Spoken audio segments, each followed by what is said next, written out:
বিদ্যুতের prepaid meter যেন ভোগান্তির এক যন্ত্র। যে কি বলবো ভাই, আমার মতো একজন গরিব মানুষ এত টাকা পয়সা কোত্থেকে দেবো ভাই? বলতে গেলে আমার কান্না চলে আসে ভাই, বুঝছেন? এত সমস্যা আমার আগে ফেস করতে হয় নাই, এখন নানান সমস্যা আমার মনে করেন ফেস করতে হইতেছে। ডিজিটাল থেকে প্রিপেইড মিটার বসানোর পর থেকেই দেশজুড়ে অতিরিক্ত বিদ্যুৎ বিল কাটার অভিযোগ গ্রাহকদের। এর মধ্যে নতুন করে যুক্ত হচ্ছে 200 সংখ্যার ওটিপি কোড চেপে মিটার রিচার্জ করা। গ্রাহকদের অভিযোগ, হিসেব ছাড়াই কেটে নেওয়া হয় টাকা। বেশি টাকা রিচার্জ করলেও গ্রাহক ব্যবহার করতে পারেন কম টাকা। আর ভুতুরে বিলের অভিযোগ করছেন অনেক পোস্ট পেইড গ্রাহকও। সমস্যার সমাধানে অভিযোগ দিয়েও দিনের পর দিন বিদ্যুৎ অফিসে ঘুরে সুরাহা পান না গ্রাহক। ফলে বিলের অস্বচ্ছতা বন্ধে গ্রাহকদের অভিযোগ পৌঁছেছে উচ্চ আদালত পর্যন্ত। ফেব্রুয়ারি থেকে মার্চে প্রায় 3000-এর উপরে বেশি আসছে। 1200-র উপরে যায় নাই, আর এখন প্রতি মাসে 2500 যাইতেছে। 1000 টাকা বললে মিটার চার্জ নিয়ে যায় 700-800 টাকা আসে। কাটি দেখা যায় যে 500 ঢুকেছে 250 টাকা আছে। ভাড়াটিয়া যারা থাকতো তাদের আসতো কারো 400, কারো 300, কারো 600, এখন তাদের তার ডবলের চেয়েও বেশি আসে। সম্প্রতি দেশজুড়ে আলোচনায় আসে রাঙামাটিতে দিনমজুরের স্ত্রী শাবানা বেগমের রাক্ষসে বিদ্যুৎ বিল নিয়ে। রাঙামাটি সদরের পুরানো পাড়া এলাকার বাসিন্দা শাবানা বেগম, স্বামী দিনমজুর এবং তিনি গৃহিণী।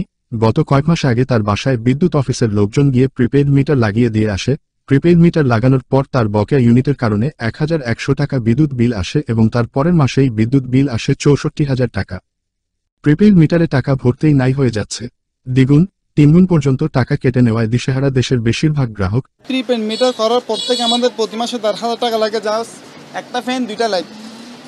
1,500 টাকা ঢুকাইলে অনেক সময় এটা কাজ হয় না, তাহলে প্রায় আমাদের অনেক ক্ষতি। সেদিন 600 টাকা ভরছি, 336 টাকা কেটে ফেলছে, 264 টাকা মিটারে পড়ছে। তো এরকম যদি হয় আমাদের অবস্থা কিরকম হবে? বিদ্যুতে মেসেজ আসছে কিন্তু ভিতরে টাকা ঢুকে নাই, যার কারণে আমার বিদ্যুতের লাইন চালু হয়নি। এক গ্রাহক বলেন, প্রিপেইড মিটারে আগের তুলনায় 2 থেকে 3 গুণ বিল বেশি হচ্ছে। মিটারে টাকা ভরতেই শেষ হয়ে যাচ্ছে, কিন্তু বিদ্যুৎ অফিসের কেউ তার কারণ জানে না। বিদ্যুৎ অফিসে ঘুরে ঘুরেও কর্তৃপক্ষ কোনো সমাধান দিচ্ছে না। 2 ইউনিট মিলে 4000 টাকা এখন আসে। গত মাসে আমি বললাম না 8500 টাকা আমার রিচার্জ করতে হয়েছে। একটা বাটনের যদি আমি একটা ডিজিট ভুল করি, সেক্ষেত্রে আবার পুনরায় রিসাইক্লিং করা লাগে, কিংবা মুখখানে দৌড়াদৌড়ি করা লাগে। এটা একটা বিড়ম্বনা। আমরা তো দেখতেছি যে কার্ড সিস্টেম করাতে আমাদের আরো বেশি কষ্ট হইতেছে। আগে আমরা 300 টাকায় ফুল মাস চলতো, না হয় 500 টাকাই যাইতো, এখন আমাদের 1500 টাকাও কিছু হইতেছে না। প্রিভিয়াস মান্থগুলোতে দেখা গেছে যে হচ্ছে অ্যাভারেজে 23 টাকা বা হচ্ছে এরকম সামথিং বিল আসতো। যেমন হচ্ছে আমাদের জাস্ট 2টা ফ্যান চলে বা একটা জাস্ট ইলেকট্রিক চুলা চলতো। 23 টাকা বলতে পার ডে আর কি, মানে অ্যাভারেজ করে আর কি। তো আমরা হচ্ছে ইলেকট্রিক চুলা মানে অফ করে দিয়ে আপনার গ্যাসে চুজ করছি। এরপরে দেখা যাচ্ছে যে এই লাস্ট মান্থ থেকে আপনার হচ্ছে হুট করে আপনি 60 টাকা বা 70 টাকা এরকমই চলে গেছে আর কি। মানে এটা হচ্ছে একদম গ্রাফিক্যালি যে আর হচ্ছে আপনাদের এখানে যে আরেকটা সমস্যা আছে সেটা হচ্ছে যে ডিমান্ড চার্জ, মানে মান্থলি বা হচ্ছে আপনার মিটার ভাড়াটা যে আমরা দেই, কেন দেই আমরা, কেন মিটার ভাড়া দিব?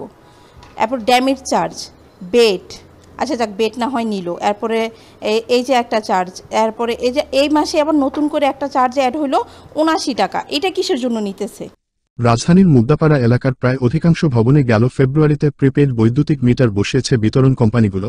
এরপর থেকেই পরবর্তী 3 মাসে বিদ্যুৎ বিলের পরিমাণ দ্বিগুণ বেড়েছে বলে অভিযোগ গ্রাহকদের।